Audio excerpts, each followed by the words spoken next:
Hello, everybody. Welcome to Tales from a Professional Nerd, and my name is BryanCPSteele, and I'll be your nerd today and any other day that you watch one of my maybe not so silly shows. It is the week ending in December 15th. I'll tell you the whole living infamy. No, 2023. And it's been kind of a rough week for the gaming industry. So today is going to be kind of a short and sweet video. I wanted to get a video out today. I wanted to at least bring you guys up to date on a few things that I couldn't cover in the live last week, and then just say a few things about what kind of like November, December is honestly like for the game industry behind the curtain. Let me take a sip of my tea before I spill the tea. All right, so week in Bryan. Painting wise, got started on a very cool project. Have not made much headway into it just because I've been very, very busy. Personal, going strong, so going to the gym. Everything's great. Had a unexpected emergency room trip with one of my children yesterday. Don't worry, they're fine. The doctor thought that it was possibly appendix or gallbladder related. Turned out that it's just a nasty infection, and they're on a pile of meds. It was a very, very late night, and it was just a hard night. So today, I'm running a little slow, walking through molasses. Just rough. It's just a rough, it was a rough night. But like I said, they're okay. They got all the meds they need, and yeah. So, it is what it is. Let's see what else. Me personally, I mean, things seem to be all right as far as everything else, apart from the topic that we're going to talk about today. Painting thing, gaming. I got to play our Rifts game that last weekend. And so I haven't really talked about the Rift game very much. I am playing a Dragon Juicer, a Federation of Magic expat who retired from the service to go hunt dragons and giant monsters out west. And in the party there is a space wolfen, a Federation Technomancer, a crazy gunslinger, so the mind over matter implants, but for gunslinging. Seemingly a regular everyday cyberdoc, which is pretty cool. And where it is a Wild West based campaign, or a New West campaign. Sorry, and our storyteller, dungeon master, game master has done. He was my Rifts game master when we were in high school. I mean, like it was. I would not trust Rifts with very many people, and I definitely trust it with Bryan. And Bryan did. I don't know if he did it on purpose, but he did some clever game master backstory magic. Our last session we thwarted a train heist. That we didn't even know what was on the train. We just knew that there were bandits that were hitting the train, and the train was coming into town. So we did the nice heroic thing and helped out. Well, this last session we found out what the train was carrying. We don't know exactly why the bandits were attacking. Why it was a train robbery in the first place. Which that would probably be the next session. We'll probably figure out. We're going to go track down the bandits and find out what's going on. Go to the bandit HQ, so to speak, and we found out that the train was carrying a bunch of refugees, a bunch of people from out east. And uh, given a little bit of conversation, a little bit of role play, we've discovered that they are refugees specifically from the city state of Tolkien, which is the kind of the capital of the Federation of Magic. And so that's where my character's from. It's where our technomancer is from, and it kind of rung true a little bit. Both of us had left that area. Both of our characters had left that area long before the war was over, and or before. Well, the war was still ongoing, and finding out. Initially finding out that your home city or your home area has been conquered, that the city of Tolkien had fallen, was one thing. Was like that, that hit our technomancer and me very, very hard.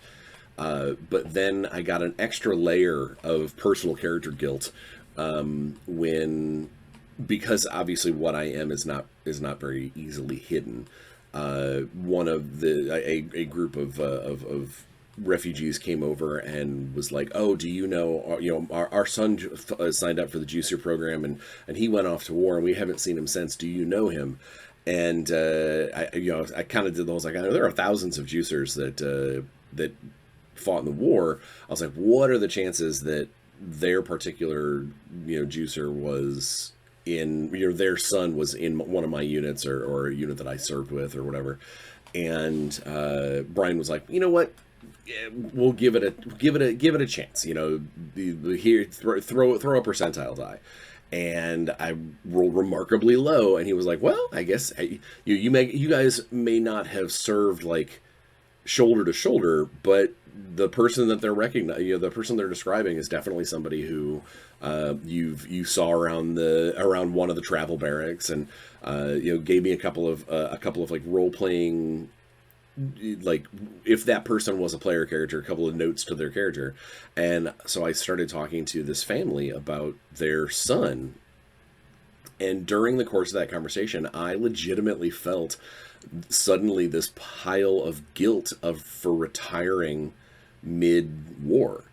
My character who's got so if you don't know, juicers in Rifts, they're basically they're superhuman combat machines that are on this this super combat drugs. Mine is even a magical version of that, but it's like just a powerful character that has a time limit. Basically, once you get into the juicer program, you've got like 5 years before basically your body goes, I can't handle this anymore, and just stops. There are variations to it and whatnot, but the deal is though is that basically after a 2 years worth of service, knowing that you can only possibly last for 5, you could keep going in, keep fighting in the service, or you've done your tour of duty, you've paid for your rig and everything, and you can be on your way. And a lot of juicers, the rush of combat, the thrill of being alive, that sort of thing, they stay in where the conflict is. Some go off to seek greener pastures, or possibly, there's always that myth that there's someone that can cure the juicer process or whatever. And I chose my backstory. I chose my character to go off and chase dragons because dragon blood can prolong a dragon juicer's life. It hit me. It hit me right in the feels.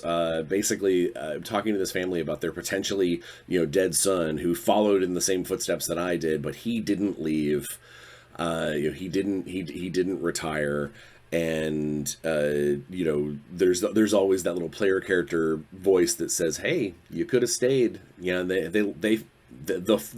The city fell because you didn't stick around. Obviously, as a narrative thing, it's going to happen, but it just from a character standpoint, it really hit my character very, very hard. And we ended the last session basically with a bunch of like somber toasts at the local saloon, and trying to figure out what to do with these refugees because they need to be treated right because they're from back home. And it was very cool. It's a very, very cool session. And so it is a reminder to everyone out there that even if a system is old, clunky, and full of all the crunchiness in the world, even if it's not the best system ever, a good game master with a set of players that are willing to kind of lean into the role playing part of things can make any system work and make any game session feel awesome. So there's that. Moving on to work. So work has been crazy. Again, in a lot of good ways. I had let's see, had a couple of projects that needed to kind of get their final final passes, get things moving again. There's a few things that were kind of stalled out in the editing process that need to hey, poke, get moving. And during the poking process, I found a few things that were missing from the full process that needs to get hammered out. So I've been working on that for the last couple days. I just basically someone tapped me for a little bit of fiction help on a board game. Basically, their board game has got some kind of a little bit of choose your own adventure style kind of epilogues and prologues to the various missions that you play in the board game, and they tapped me to go ahead and write those. So that'll be cool. Give me something to do for a little bit while I'm in holiday break. If I'm not neck deep in Shadowrun novel, I'll have a little bit of side work that I can get done. They announced the Surviving Strange Hollow game that I will be a part of. Surviving Strange Hollow is going to be a fantasy role-playing game that is based in the Strange Hollow universe, which is completely based off of I can't remember the artist's name. Oh man, that sucks. But she's amazing. She does very, very cool, like almost like Dark Crystal-esque fantasy art, and she also does some sculptures and stuff. But like what we're focusing on is this kind of like sort of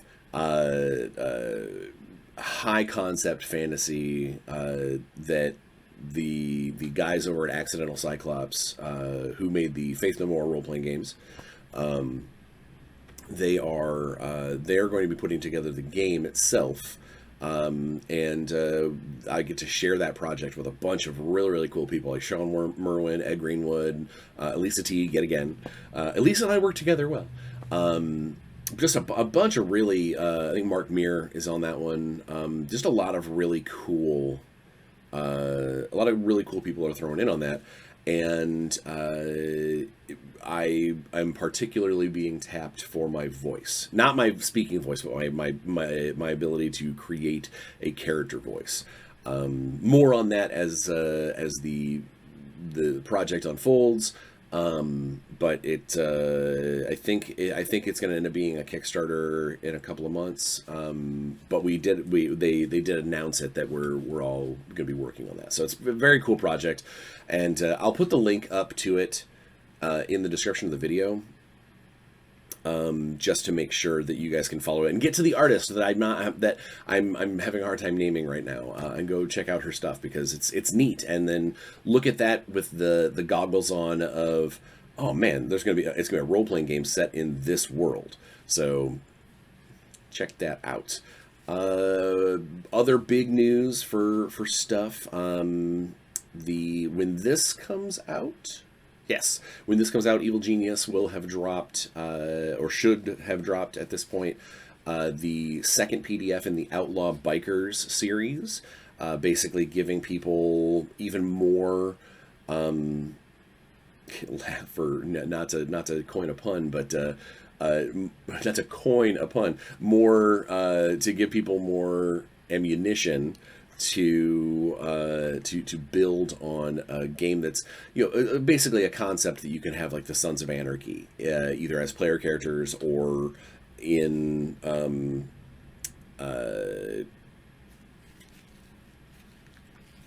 What was I saying?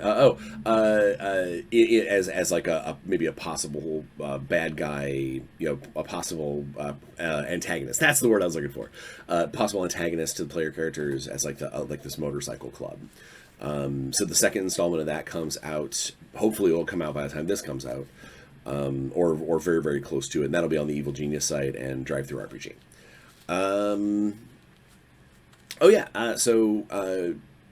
Cool stuff happened.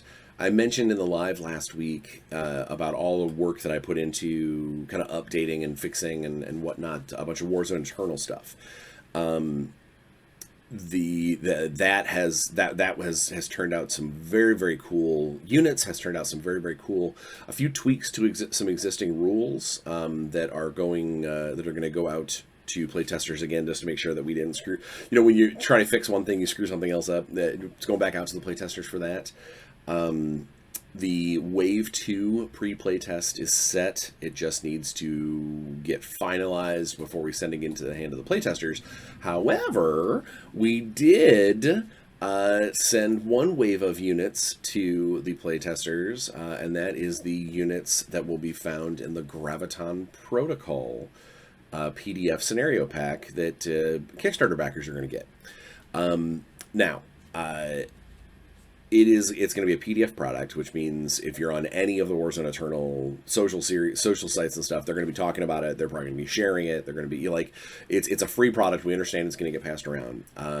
But we wanted to make it so it wasn't just, hey, thanks for the stretch goal you've unlocked. My nose itches. We've unlocked just a handful of scenarios for you to play. Yay! We wanted to add something a little special. So there are a couple of special like scenario-based rules that are in there, and then there is also going to be some Graviton-themed unique units. Unique is a new thing that we are going to be introducing. And it's going to be for when you have basically kind of our version of personalities or special characters or something like that, where it's a named individual, a named trooper, a named supporter, a named leader. People like Valerie Duvall, they will have the unique trait. People who are the unique designation. People like Max Steiner. All of those guys will have the unique designation, meaning that no matter how big of a game, no matter how many players come to the table, no matter, there will only ever be one of that character in any given force. Now, obviously, if you're at a tournament or something along those lines, and someone comes to the table and you play Bauhaus versus Bauhaus, and both of you have a Max Steiner, that's. You got to squint a little bit because it's a tournament and it's not that's not nearly about the narrative. But if we're running like a major narrative event, there will be only one Max Steiner in the event. So so we're introducing the concept of the unique designated units. Most of the time that'll be a personal character, like an individual character. Although it does leave us open to if there is ever something that we think is unique in the universe, or that is so distinct and so I don't say powerful, but so specifically distinct that there should only ever be one, even if it's not a character. We may go ahead and apply the unique at that time too. It'll be very cool for scenario play. It'll be very very cool for us building narrative arcs around unique models. So that'll be cool. I'm excited about that. Those units, which each of the initial starting factions are getting one in the Graviton Protocol. They are designed specifically that you don't have to buy any new models or anything weird. They are a series of units that are alternate ways to field at least one of the models that come in that particular faction's starter set. It gives you an alternate, basically an alternate set of stats, a neat little kind of, oh, this isn't just this isn't just this guy. This is Bob. You know, that's basically what the Graviton Protocol is going to introduce, is a handful of those, and those officially went into playtest this week. I've been pre-play testing them for a while, having a good time. Alex and I took one last sort of pass to look at them and decide, does this need trimmed? Does this need clipped? You know, does this stray too far from the original to make it kind of what we're trying to do? You know, are we trying to do too much with this one, you know, this one individual creature? That sort of thing. Yeah, we got them to a great point and refined all their language so that it was the most understandable, and off to the playtesters they went. So they will be ready to be put into stat card format and put into the final Graviton Protocol PDF. So I am very excited about those. I'm just excited that Warzone. I mean, I'm jazzed about Warzone right now. It is in with the couple of tweaks and changes and minor ups and downs that Alex and I have done. It really does. We really feel that it's in its strongest place. You know, a lot of the little problems that we've had, a couple of corner cases that either playtesters or people playing the beta 2 rules that came out that have pointed out to us, all that little stuff has been very, very helpful for us to create what we believe to be the strongest version of the rules to date. We stand by them. We were very happy with where they are, and super excited to get into the next stage of things, which brings me to kind of my last thing before we get into the topic of today. So when this comes out, this video is supposed to come out on December 15th, which is going to be the last day for late backers to join. So I'm actually going to put this video out several hours earlier than I normally do. And you'll note that you'll be like, what? Why is this an early video? It's because I want to give everybody who sees this, who has not had a chance to close out their backer kit or modify their backer kit, or anybody who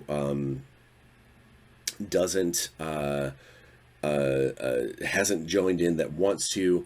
I want to give you guys as much time as possible for that link to be still live, so you can jump in and do that for us. Because once the backer kit is closed, any other modifications, any other anything that you want to add or whatnot will need to be on an extremely case-by-case basis that goes through the info at resnovagames resnovagames@gmail.com, because but once backer kit closes, it basically starts tabulating all our final numbers. And the good news is that once backer kit closes, we will have as close to a definitive number of different units and things that we need to get fabricated, the number of boxes we need to get made. I had a meeting earlier this week specifically about buying, you know, what our boxes are going to look like and how many we're going to need, and what kind of, you know, you know, are we going to do a wraparound sticky label? Are we going to do printed on labels? Are we going to do side flaps? We're going to do top flaps. You know, like there's a lot going into that. Until the backer kit is closed, we can't get any of that stuff ordered. So that is key, that we have to do that. We have to get that closed up. And I know I would love to leave it open forever and let people just keep buying up until the point where we're ready to hit go, but it's just logistically not possible. So when this video comes out, if you have anything you need to do to change your pledge or alter your pledge or add more stuff to your pledge or create a late backer pledge, you're going to want to jump onto that link as fast as you can, because I can't guarantee when backer kit will actually tie it up with a bow on today. So that's the thing there. Let's see what else. Yeah, so that's pretty much work in a nutshell. I know that's a longer conversation because I got stuck into the whole Graviton thing, but I just wanted to, kind of make sure that that everything in my life is doing okay. That being said, I titled this video "Fourth Quarter Blues" because in the gaming industry, so retailers and people who sell their own product in stores and things often have everybody's kind of waiting for those fourth quarter numbers. They're waiting for the Christmas sales, that stuff to come in. People spending their Christmas money on gamer products, and that's awesome. And it does really, really good for a lot of the high end people who sell a lot of their stuff for themselves. It also is very good for the game stores, for the local friendly game stores, because they get a lot of people that are looking to get those Christmas gifts, that are looking to get those last things, because it's point of sale. For the industry, for the people behind the curtain, we actually normally have a pretty rough November or December, because all of the retailers, all the stores and things, the distributors, all the people who are trying to get those products out to the game stores, they made those purchases back in like September and October. That's when they did their pre-orders. That's when they did, their stuff, because they needed to get all that stuff lined up to have it in the stores for now. And what that means is a lot of companies kind of hit that wall right there at December, which is also why a lot of smaller role-playing game companies, Evil Genius included, takes a few weeks off in December. We're still, the web store's open and the warehouse will still ship things out. It's not like it's just a ghost town, but it means that we're not. We're taking some time with our families. We're giving people an opportunity to do some travel. Check your email, that kind of thing. But it's not full of meetings. It's not full of, making giant wheels and deals. And, you're not trying to smash out, 2,000 words a day, because the industry is given, it has that sort of window of giving everybody kind of a bit of a breather at the end. Obviously, some of us do not take that breather because we sign on for additional external work, but it's still there. I really kind of wanted to make sure that everybody knew that from an industry standpoint, these months are always actually a little bit harder for the actual creation side of things. The people, I had this with my kids my kid at the ER. This is the highest part of the year when people start getting sick and start calling off. And if you're a parent, when you end up missing meetings and missing work and stuff because you're taking care of your kids, it is orchestrating all of the family get-togethers. You've got travel time for some people. I mean, it is a very hectic time, and for the companies themselves, it's often not the most fruitful of times either. It's just a very weird place for a lot of smaller companies that.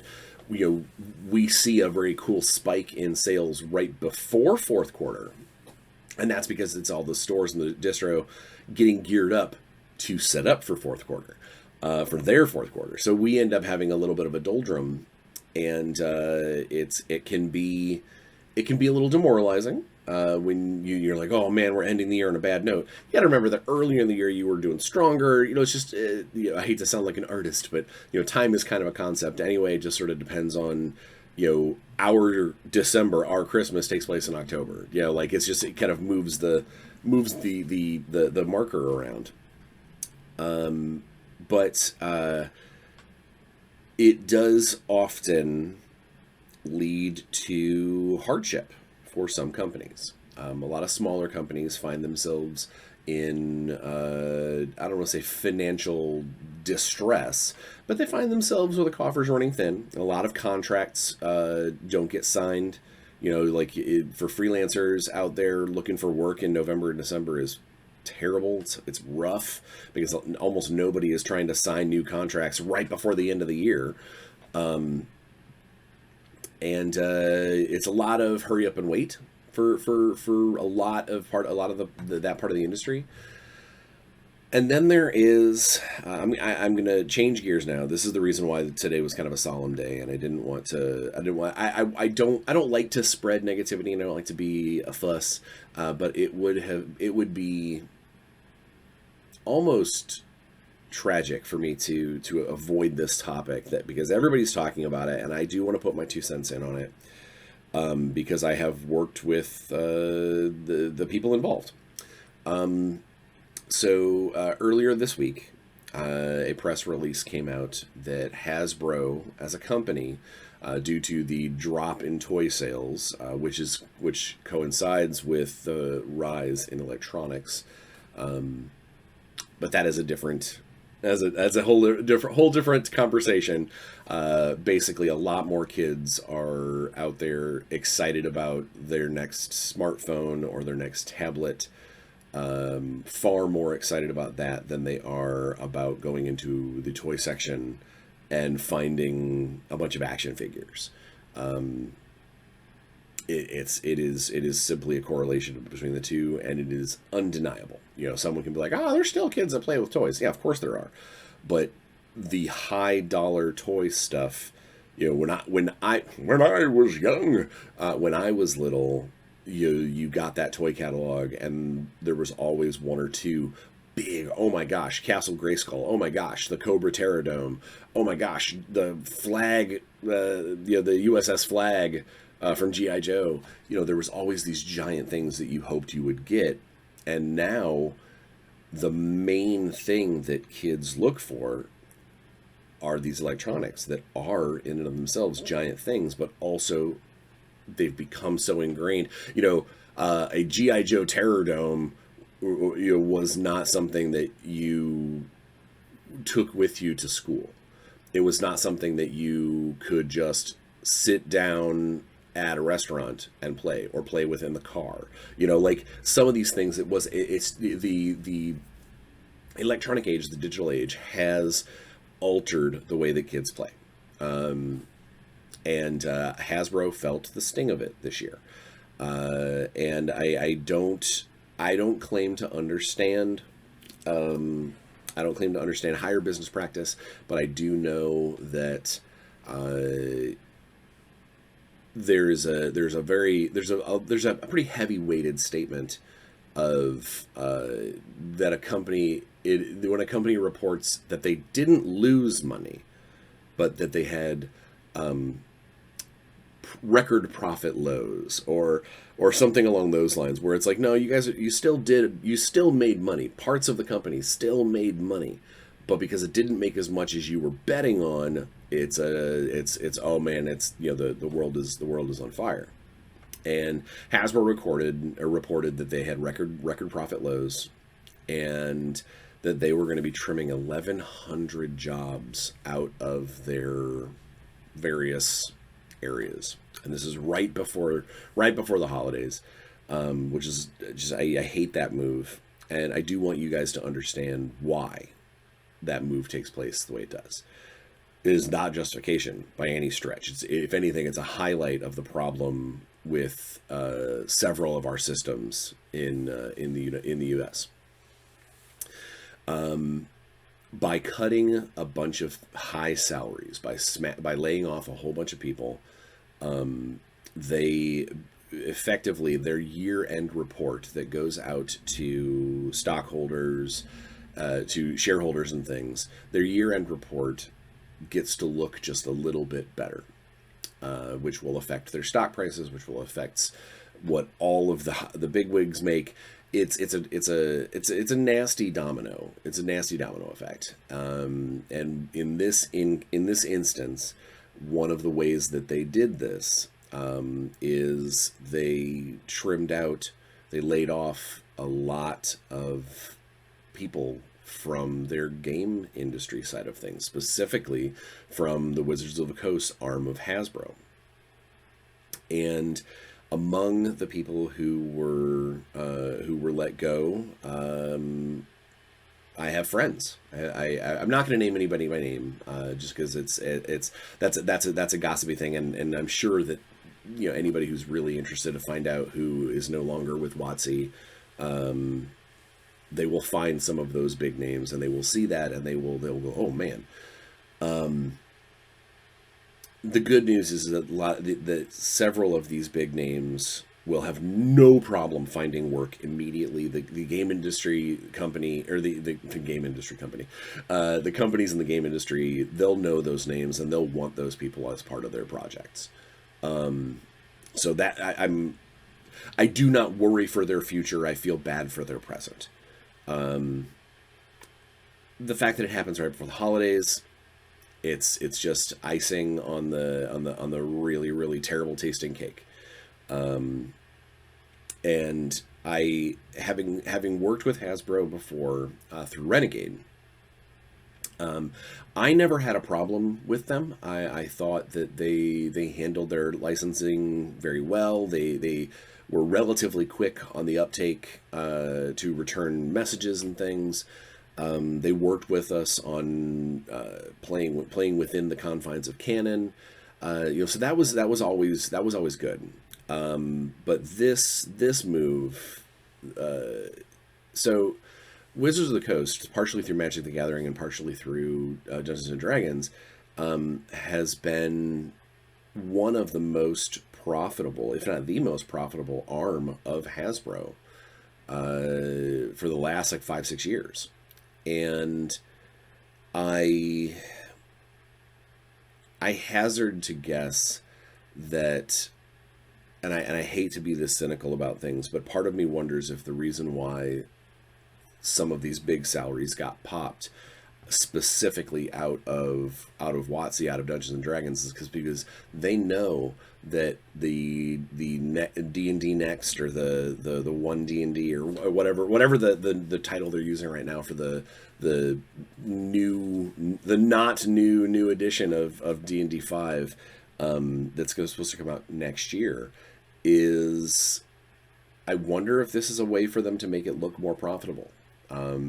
I don't think that's going to be a problem. I think it's going to do great, just because D&D is a pillar of it's one of the tent poles in the industry. But I do wonder if maybe knowing that they had such a low profiting year this year, and that they're going to have gangbuster sales next year, I wonder if it's a way for them to even pad those numbers any further. Because the new people that they hire in for those positions to help facilitate that change to D&D 1 or D&D Next or whatever, that they will not have nearly as large of salaries, maybe. I don't know. This is a lot of speculation, but it is something that it did occur to me that it could be a purely financial, political move, all about making the stockholders or the shareholders happy. So I want to reiterate, like I said, this is gonna be a shorter video, and I'm gonna wrap it up here pretty soon, because I don't want to get all dark and depressing and all that stuff about friends of mine losing their jobs. But I wanted to point out what you guys as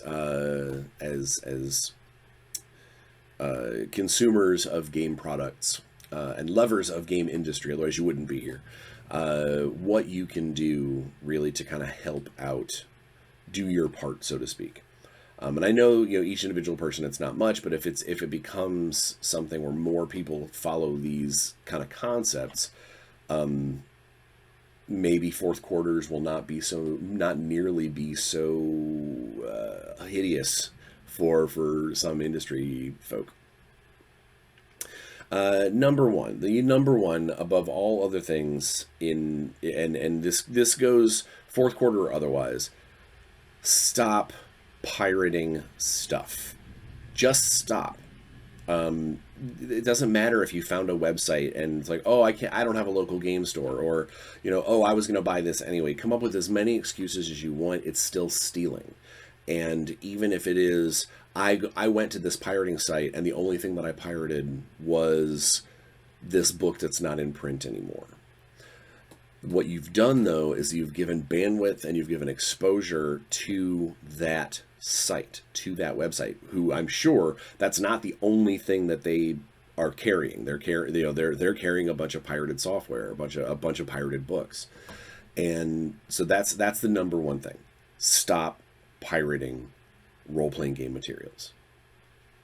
Hands down. Stop going to that place where you can find the STL that allows you to print your own Space Marine. If and I know for some people are going to be like, it's gatekeeping if I can't play. No, it's absolutely not. It is not gatekeeping to our industry is a frivolous. It is not a right. It is a privileged place for people to be in. And I don't use that term like, it's only for the upper class. No, I mean, if your money, if your finances, if your focus needs to be on, shelter, food, and protecting your family and like your health, then that's what you should be focusing on. That's where your resources should be. It does not give someone an excuse to go out and steal someone else's hard work. And eventually it does catch up to the company. So that I could spend an entire episode laying into the absolute false statements about why it's okay to pirate things. Just realize that you are stealing and you are justifying it in whatever way, but the end result is someone in that chain is going to suffer because you think you are entitled to have that product.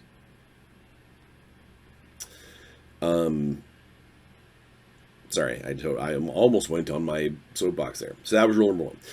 Rule number two is even if you buy low dollar things, even if you get like, I just want to get this like little one, this like $5 PDF thing, supporting a website, supporting a company's algorithms that put people toward those views, take the time to drop a review. Again, like even if it's only a little $5 PDF, take the time to write out, to drop that 5-star review or 4-star review or whatever you think it earns. I mean, obviously I'm not saying, fake your reviews, but take the time to write it out because there will be a lot of people that will look at the reviews, and if they just see the stars, it won't grab them nearly as much as seeing the stars and then seeing someone that says, oh my God, I love this class, or oh my God, the monsters in this, they were perfect for my game. Like a quick little 2-sentence review is not only worth it for the spirit of the author, for the spirit of the writer, whoever created it, but it might help push more people to see that product, to buy that product, to put more money into the coffers, and so forth and so on. So that is always a big thing. Is that take the time to do a legitimate review of your products on things like Drive-Thru, on Amazon. Obviously, if you buy it from a local game store, I don't know if you can go to things like Amazon or whatever, but basically find a way to leave a review for it. Once you've given it a chance to give it a look-see, and it will help the company just by the fact that those websites and those ordering places and that distribution company might look at that product a little more favorably if they see that it's got a ton of positive reviews. Buy things for your friends. I know that sounds, well, of course I'm going to buy gifts for my friends, but if you've got gamers in your life that you would love to again, it doesn't need to be much. Maybe buy a gift for your gaming group, like whatnot. And if you get an opportunity, for the most part, I always say support your local stores. Like we need brick and mortar stores to stay open. Support your local stores. if specifically you want to try and help the company, if you can, buy it directly from them. Like if you literally are like, I go to my store and I buy my magic cards and my dice and all that stuff, and I play there and have a good time, but I really want Jade Academy Games, not a real company, I don't think. I really want them to survive. I've heard that their fourth quarter is pretty rough. So for Christmas, in like November, I'm gonna go to their web store and buy it directly from them. It helps cut out the middleman. It helps make things into a direct transaction. But it also shows that company, like it creates, again, anything that goes through websites and stuff, their web techs, they see those numbers. And it can be the difference between do we put out another book in this line? Because from a company standpoint, if they go through distribution, if a big company, somebody like Watsy, they do see their own numbers, but they also sell their stuff through like Alliance and ACD, the distribution channels that go out to the stores. So when they make a sale to these distribution companies, they make a sale that are huge. They're selling thousands of copies at a time. So they don't ever, once it's out their door, it's in the hands of distribution. It's in the, they'll get sales numbers eventually just to know what sells and what doesn't. But if the distribution company buys enough of them, then they still go, all right, cool, we made our money back because, this company bought 10,000 copies. Whereas a smaller company, when you buy it directly from them, if you buy those individual, the actual, like, these one-tick sales, their accounting people will absolutely see that and know. And they'll be like, oh man, this book's doing really well. Let's get another book in that series. And you'll also be helping your own, helping the genres that you want to see more of by supporting them. And I think the last thing I want to say to help out for anybody who wants to do their part in the fourth quarter is keep an eye out for Kickstarters and crowdfunding campaigns and things, because while it's a risky gift, there is nothing that says that you, for Christmas or whatnot, you couldn't back something in someone else's, not in someone else's name, obviously it's in your name, but you could print out the fact that you backed it, print out everything that they're going to get, and put it in like a card and be like, hey, Merry Christmas, Happy Hanukkah, insert holiday of your choice. And when they open that card, they get this printout that says, hey, I backed this and it's yours when it gets here. Now, I know that that's not nearly as fun as unwrapping a gift or having a legitimate, here is the product. But with things, the cool stuff on Kickstarters and crowdfunding sites, there's no way to know exactly when that's going to drop.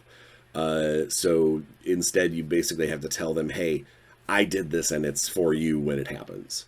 And I think that's a fun, is it nearly as satisfying as having something right in hand? No, but it's still cool, and it is still a way for you to show your friends and family and whatnot, get them their game industry things, and still gives some support to whoever was running that crowdfunding. So I don't know. I know I'm kind of all over the place right now, but it's mostly because like I said, it's been a very hard week for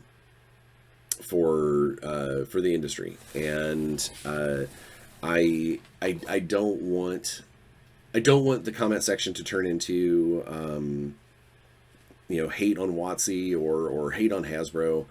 I don't care for how they did their things, and it does leave kind of a bad taste in my mouth, especially because it's pretty evident as to why they did these things. But I really want to go into into next year with my normal state of positivity, which is why I'm not going to sit here and complain any longer, and we're going to go ahead and pop off this video. I really I worry for pretty much everybody in the industry when this kind of stuff happens. It's the reason why I put up the Amazon list for the company or for the channel is sometimes being in the industry can be a little bit on the worrisome side when stuff like that happens. So I'm hoping that I know people are going to bounce back in one way or another. Working for WotC is a pretty significant badge on one's CV or resume. I've got a lot of feels out for the people who are being directly affected by this. And for all the people that are being directly affected by the fourth quarter slump in the creative side of things. So it's a hard time for some. As I titled this video, Fourth Quarter Blues. Just know that I'm doing just fine. A little stressed, but I'm doing okay. I just want people to open their minds at the end of the year. All right. That being said, next week we will do Nerdsmas. We'll do the Nerdsmas episode where I talk about all the things that I hope happen for Geeky Christmas. So we'll see you next week. Please be safe. Wash your hands, especially now that it's starting to get cold and gross and people get snot on everything. Just be safe. Get your shots. Wash your hands. Try to leave every room just a little happier than when you got there. That's the key. But enjoy yourselves. Be safe. Be happy. And play some games. We will see you next week.